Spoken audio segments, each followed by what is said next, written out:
So I former wheel tatu what to know the name for so fold the foul bonga. It tell a melo to two politatu what to know is Sāmoa usima yellow fonga. O le tolu e neo por kalame almtanga wengoa onga mang nuu. E una ia mawha malo sia e le tā waringa ngana maleanga nuu. E le mawhai ona wha tau nuina le tau sanga o mawhai. O no tāpe nanga le taringa malo sa mo le fontanga malo le tau pulenga. Pei tai o le tau sanga le nei. O le ulu wai teimi le wamanatu e le komiti wha foio le nei polo kalame. E te tala loa iei nei le moto tele sa la whai e le kolisi o a sau. E le saunoanga au tu o le whionga le ministawa o ngā maanga nuu se ula yoane o le ola ilinga ngana maleanga nuu. Mo whaamanatu mai e i tātou o le ngana maleanga nuu o le na o ni mea o le tuanai o ni mea e ao o na whaamanatu ai o isia o i tu tino lo tātou soi whanga wha le Sāmoa e la langa whatasia i awala e mawhai on tātou talanoa whaasoa ma tāo fi mawanga tau sili o la tātou wha Sāmoa, zau no se ula, o le ngana Sāmoa foi, e le na o upu ma wha amtalanga, ai o loo fusfusia ai tala wha solupito, o le wha tō whala inga, ma le tā wha sinomanga peitai, e le mawhai o na ola le ngana o ia, e te taulava o na o wha tasi maleanga nuu, mai o le wha sinomanga foi lea a tātou wanga i whanua, o alanga upu ma wha muanga ngana, e maise o tofi tu fa solo po o mea sina ona mawhai lea ona ola ma whanga neina le tā whaasino manga whaaleanga nuu.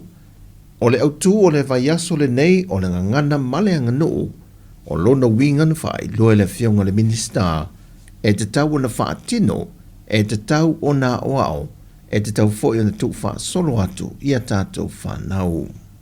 O le so, o le o maiel whaaso longa le malai o le anga nuu, ma mea sina sa moi malifa, o le asau nia le kolisia le kalesias fitu i la luvaia, ma le sangato Iosefo mateini o le paputa, ia vi inga o pia, so ai ma fesiri matali mo kolisi, ma nisi o whaafia fianga e whai wei le so.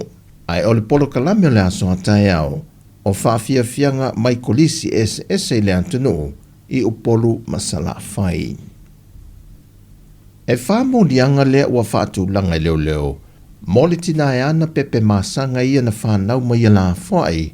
E le whane le ta ua lona lava a inga. E lua mo lianga le whasio tangata pa i valea. Ma le isi lua mo lianga o le whao o leo le maliu.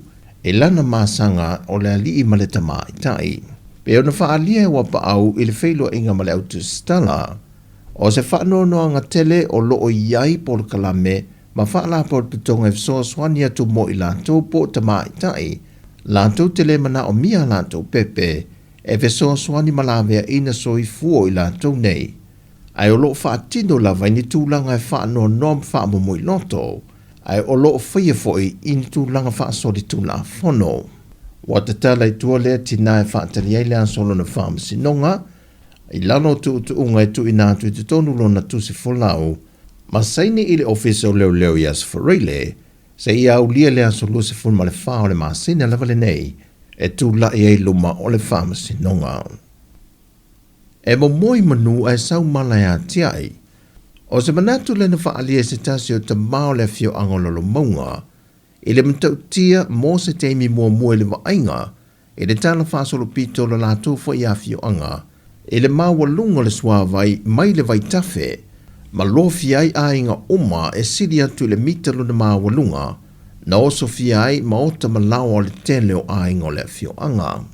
E le iai se soifua na mau, ai na wha ai loa nisi o tina ma ta mao le fio anga, wa tele me na wha le angaina, mai ua te talo atua i le whainga malo, e na ia lofangia lātou taringalu, ia mawhai o na whaia se fōwhanga i lawe ina mai ai lātou i winga wha apelo lo wao le tau, lea ua lātou mōri mawina lona matau tia, mai ei foilo lātou talitanunga i suinga o le tau wa iai, e ono si tia atu i seisi mawalunga le swavai, pe a whai e le whaia i eise ngā iuinga.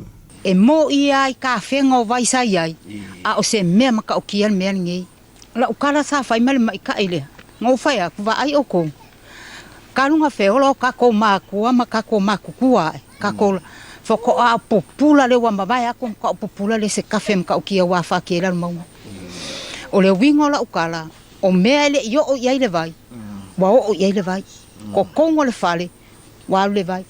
Mo le mau se tasi au pa anga au telefou, i le wha solo to i le afiafio le aso sā, na o lantou wa ai le wha au popo le mālosi o le tafe le vai tafe, ma wasi i lunga le māua lunga o le swa vai. Mai no lantou wha aftaia foi, o le pale o le vai tafe i le mālosi o timunga, na tupu i le ao mai loa tuai tā penanga ma wha atinonga i te tau o na whai e lawe ina i le soifua. Ai pe ana wha apeo e pā mai o le pō, e ono maua i se soifua.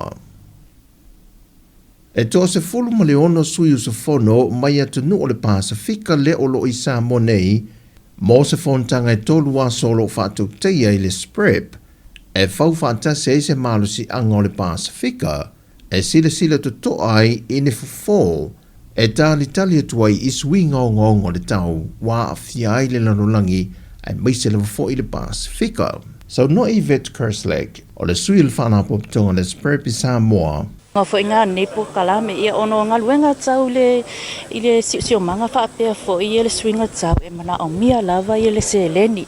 Ia ai peo le fufuanga le sa ia i le whatinonga ngā luenga lea o le ngā luenga whapaanga a le maloa Samoa whaapea mai a pani le sa mawhaiona whausia ai le nei whale wa tato iai. Na whaftaia i vete le malo di sila ma o se tālia, whapea ima le malo i a pani le o lo fisoswani mai nisi polo keti, sa atalo sanga tuai mone fisoswani. O le fontanga le nei o lo malanga mai e nisi o scientisi, a tuai ma nisi o le au sue, mai te tono Universite SS o le Pasifika, e sa ili fofo, e lui tau ongo swinga o le tau. O tala ia mo le nei aso manuia tele si o tātou tino, wha soifoia.